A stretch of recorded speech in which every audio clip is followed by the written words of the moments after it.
আসসালামু আলাইকুম। আজ বৃহস্পতিবার ২১ আগস্ট ২০২৫, ৬ ভাদ্র ১৪৩২। আমার দেশ। এনসিপি হঠাৎ কেন আক্রমণাত্মক? ডাকসু গড়বে আগামীর নেতৃত্ব। অবিলম্বে আওয়ামী লীগের কার্যক্রম ও কার্যালয় বন্ধ করুন, দিল্লিকে ঢাকার কড়া প্রতিবাদ।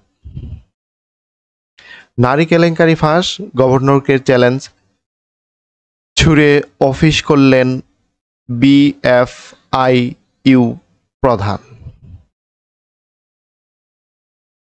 শহীদ জুনায়েদের মায়ের সঙ্গে কাঁদলেন সবাই, আন্তর্জাতিক অপরাধ ট্রাইব্যুনালে সাক্ষ্য। প্রথম আলো। প্রতিদ্বন্দ্বিতা হবে ৫ প্যানেলে। ডাকসু নির্বাচন, ২৮ পদে ৫০৯ জন মনোনয়নপত্র জমা, ২৬ আগস্ট চূড়ান্ত প্রার্থী তালিকা, ক্যাম্পাসে নির্বাচনী আমেজ। প্রার্থিতা প্রত্যাহারের শেষ দিন ২৫ আগস্ট, ভোট গ্রহণ ৯ সেপ্টেম্বর। স্বতন্ত্র প্রার্থী সানজিদাকে ৫ প্যানেলে সমর্থন। ডাকসু নির্বাচনে সেনা মোতায়েন চেয়ে চিঠি। ক্যাম্পাসকে নেতৃত্ব দিক গণতান্ত্রিক সংস্কৃতি।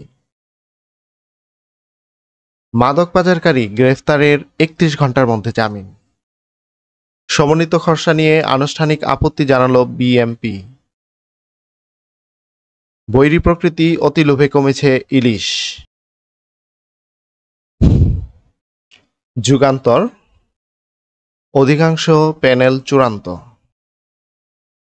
১৬৭ আহতের অধিকাংশের মাথায় খুলি ছিল না। প্রশাসন, রাজনীতিবিদ, ব্যবসায়ী মিলেমিশে সাদা পাথর লুট, দুদকের প্রাথমিক অনুসন্ধান। আইনি ভিত্তি নিয়ে এখনো অনড় দলগুলো। চাঁদা না পেয়ে ব্যবসায়ীর বাড়ি লক্ষ্য করে গুলি। দৈনিক ইত্তেফাক। ২১ আগস্ট গ্রেনেড হামলা যেভাবে বিকৃত করা হয় বিচারকে।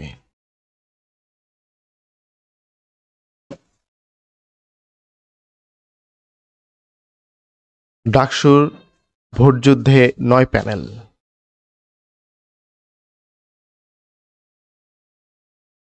শেখ হাসিনার মামলায় দেয়া সাক্ষ্য, হাসপাতালে আগতদের বুক, মুখ, মাথা গুলিবিদ্ধ ছিল।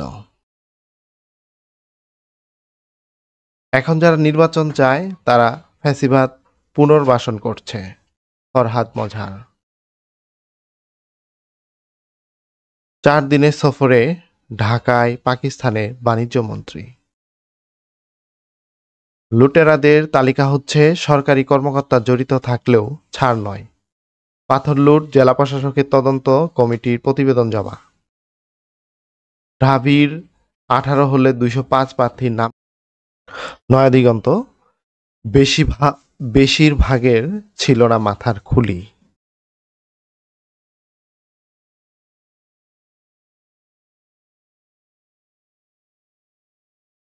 এগিয়ে যাচ্ছে ইসলামী দলগুলোর ঐক্য প্রক্রিয়া। রাজনৈতিক দলগুলোকে সময় দিল ঐকমত্য কমিশন।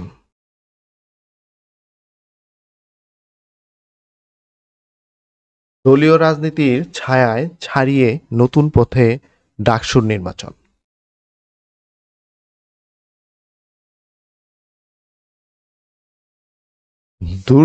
অনিয়ম দুর্নীতি দূর করতে নানা পদক্ষেপ, ২৪-এর পট পরিবর্তনের ছাপ ইসলামিক ফাউন্ডেশনের কাজে।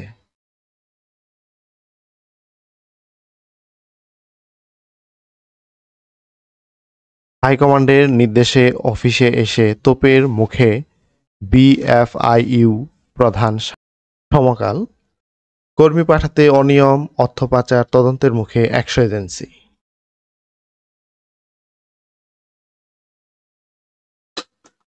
বিভক্তির মাঝেও বৈচিত্র্য দিয়ে মন জয় করার চেষ্টা বামপন্থীরা।